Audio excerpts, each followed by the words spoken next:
Traders, I am Stephen Davis, Senior Market Strategist, RJO Futures, Friday morning, here to talk to you about the grain markets. Okay, the corn market. So we'll start with that.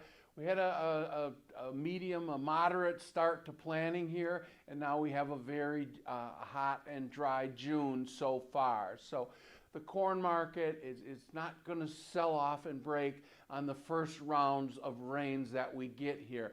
And Wednesday we had pretty good precipitation in the Corn Belt, and the market, the corn market holding in here very good.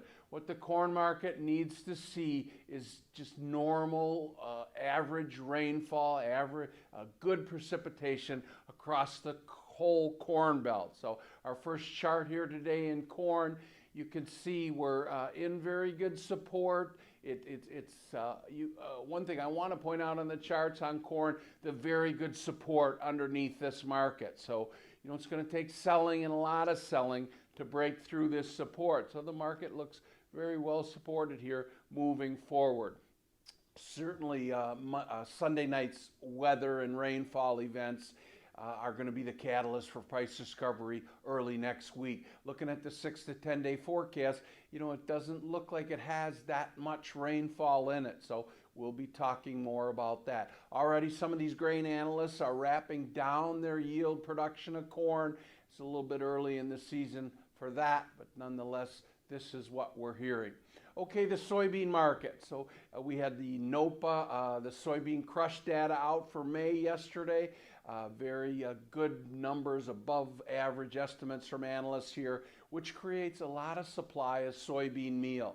So you're really not seeing the products of soybean, which are soybean meal and soybean oil, do a whole lot in here. So our next chart is the July soybean chart. You can see it's a sideways pattern here, waiting for the next event to happen. So the demand is very, very good. The market knows that. Hence, we've got record acres here in North America in soybean and canola in Canada. And we'll await here as we get closer and closer to the most important 8 weeks in North American planting. The wheat market. So here's the leader for the grains here. And the next chart is wheat. And you can see the wheat market breaking up to the upside. So this looks good, and this makes sense. The biggest short position in all the grains was wheat, hence we're getting big short covering rally.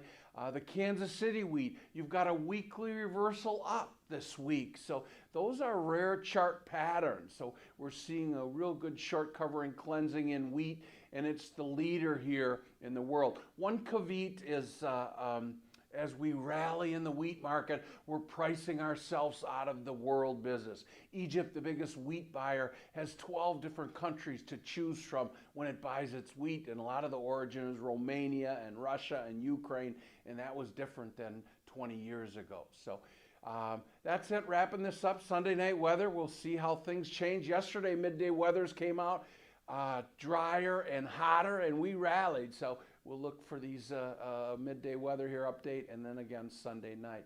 Everybody have an excellent weekend.